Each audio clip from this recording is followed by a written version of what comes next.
Corona virus vaccine के लिए दुनिया भर का इंतजार खत्म होता दिख रहा है। रूस के स्वास्थ्य मंत्री मिखाइल मुराशको ने कहा है कि रूस की वैक्सीन ट्रायल में सफल रही है और अब अक्टूबर महीने से देश में व्यापक पैमाने पर लोगों के टीकाकरण का काम शुरू होगा। उन्होंने कहा कि इस वैक्सीन को लगाने में आने वाला पूरा खर्च सरकार उठाएगी।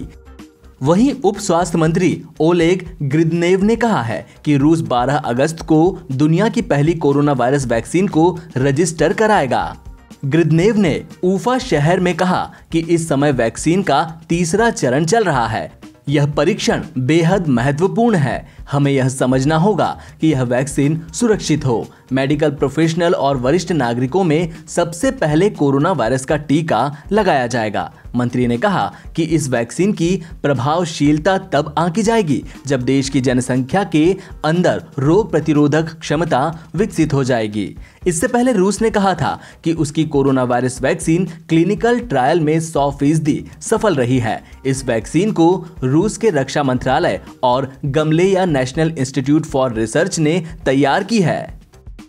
रूस ने कहा कि क्लिनिकल ट्रायल में जिन लोगों को भी ये कोरोना वैक्सीन लगाई गई उन सभी में SARS-CoV-2 के प्रति रोग प्रतिरोधक क्षमता पाई गई। यह ट्रायल 42 दिन पहले शुरू हुआ था।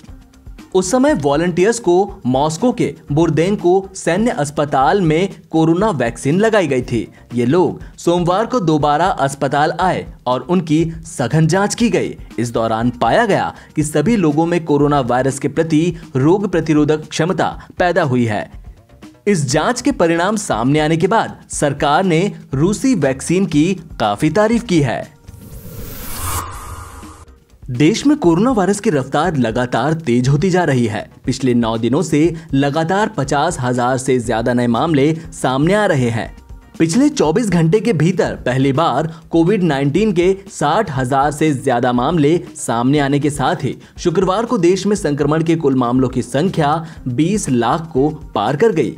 वहीं इस बीमारी से उबरने वाले मरीजों की संख्या 13,78,000 से ऊपर हो गई।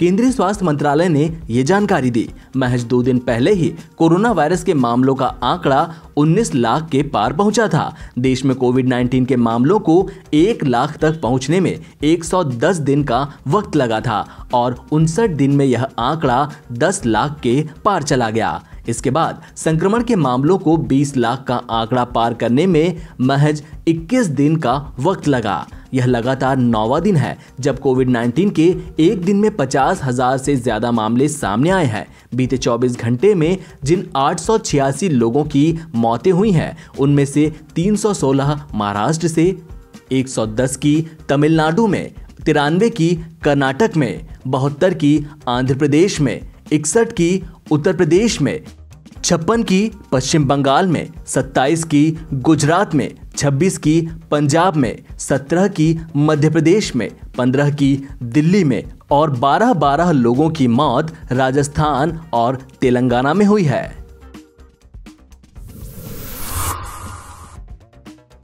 पीएम मोदी ने शुक्रवार को राष्ट्रीय शिक्षा नीति के तहत उच्च शिक्षा में परिवर्तनकारी सुधारों पर कॉन्क्लेव को संबोधित किया। सम्मेलन के दौरान उन्होंने कहा कि बदलते समय ने एक नई वैश्विक प्रणाली को जन्म दिया है। उन्होंने और क्या कहा, सुनिए।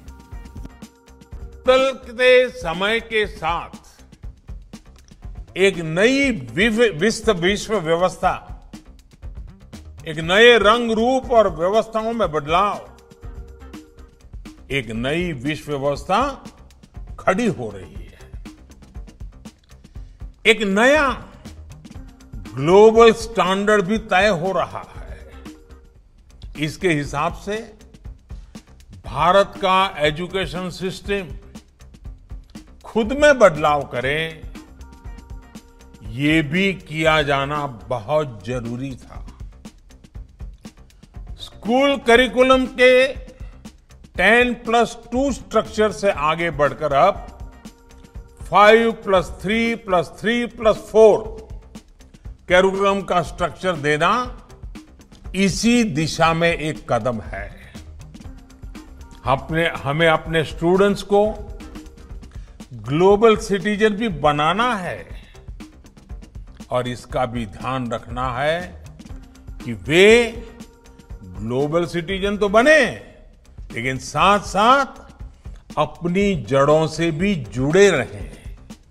अभी तक जो हमारी शिक्षा व्यवस्था है उसमें व्हाट टू थिंक, मैं बहुत जिम्मेवारी से बोल रहा हूं, व्हाट टू थिंक पर फोकस रहा है, जबकि इस शिक्षा नीति में हाउ टू थिंक उस पर बल दिया जा रहा है। ये मैं इसलिए कह रहा हूं कि आज जिस दौर में हम, और ये दौर ऐसा है जहां इंफॉर्मेशन और कंटेंट की कोई कमी नहीं है, एक प्रकार से बाढ़ आई हुई है। हर प्रकार की जानकारी आपके मोबाइल फोन पर अवेलेबल है। जरूरी ये है कि कौन सी जानकारी हासिल करनी है, क्या पढ़ना है। इस बात को ध्यान में रखकर ही राष्ट्रीय शिक्षा नीति में प्रयास किया गया है कि जो पढ़ाई के लिए लंबा चौड़ा सिलेबस होता है, ढेर सारी किताबें होती हैं, उसकी अनिवार्यता को कम किया जाए। अब कोशिश ये है कि बच्चों को सीखने के लिए inquiry based, discovery based, discussion based और एनालिसिस बेस्ड तरीकों पर जोर दिया जाए। इससे बच्चों में सीखने की ललक बढ़ेगी। सुशांत सिंह राजपूत के मामले में शुक्रवार को रिया चक्रवर्ती अपने भाई शौविक चक्रवर्ती के साथ बयान दर्ज कराने के लिए प्रवर्तन निदेशालय ऑफिस पहुंची थीं। ऐसी खबरें आ रही हैं कि रिया जांच में सहयोग नहीं कर रही हैं। वे प्रवर्तन निदेशालय के सवालों का सही जवाब नहीं दे रही हैं। उनका कहना है कि उन्हें डिटेल्स याद नहीं है। रिया से 5 साल का इनकम टैक्स रिटर्न दिखाने को भी कहा गया है। शौविक चक्रवर्ती सुबह पहुंचने के 2 घंटे बाद ईडी दफ्तर से बाहर निकल गए थे। वे दोबारा ईडी दफ्तर पहुंचे। ईडी के अधिकारियों ने शौविक से कुछ दस्तावेज मांगे हैं। वे वही कागजात लेने गए थे। रिपोर्ट्स के मुताबिक ईडी रिया से 3 चरणों में पूछताछ करेगा और सवालों की लंबी लिस्ट तैयार है। ईडी ने सुशांत की पूर्व बिजनेस मैनेजर श्रुति मोदी को भी हाजिर होने को कहा था। वह भी ईडी दफ्तर पहुंची थी, जबकि सुशांत के फ्लैटमेट सिद्धार्थ पिठानी को भी 8 अगस्त को बुलाया गया है। इससे पहले रिया चक्रवर्ती के वकील ने बयान जारी कर मोहलत मांगी थी, लेकिन ईडी के सख्त रवैये के आगे उनकी नहीं चली। रिया के ना पहुंचने की कंडीशन पर उन पर केस दर्ज किया जा सकता था, लिहाजा उन्हें पहुंचना पड़ा। आपको बता दें कि सुशांत के पिता के सिंह ने एफआईआर में पैसों के हेरफेर की बात भी की थी। रिया चक्रवर्ती की 2018-2019 की इनकम लगभग 14 लाख है, जबकि उनकी 2 बड़ी प्रॉपर्टीज नजर में आई हैं। ईडी को रिया पर शक है और मनी लॉन्ड्रिंग के एंगल से भी जांच हो रही है। सऊदी अरब और ऑर्गेनाइजेशन ऑफ इस्लामिक कंट्रीज को धमकी देने वाले पाकिस्तान के विदेश मंत्री शाह महमूद कुरैशी अब अपने ही देश में बुरी तरह से घिरते हुए नजर आ रहे हैं। सऊदी अरब के पैसों पर पेट पालने वाले पाकिस्तान के विपक्षी दलों ने कुरैशी पर जोरदार हमला बोला है। नवाज शरीफ की पार्टी PMLN ने आरोप लगाया कि कुरैशी देश के बेहद महत्वपूर्ण हितों के साथ खेल रहे हैं। इस आलोचना के बाद अब पाकिस्तानी विदेश मंत्रालय को सफाई देनी पड़ी है। पाकिस्तानी विदेश मंत्रालय ने कहा कि कुरैशी का बयान देश के लोगों की OIC से कश्मीर के मुद्दे को अंतर्राष्ट्रीय स्तर पर उठाने की इच्छा और आकांक्षा को दर्शाता है। पाकिस्तानी विदेश मंत्रालय की प्रवक्ता आयशा फारूकी ने कहा कि देश के लोगों की OIC से काफी अपेक्षा है।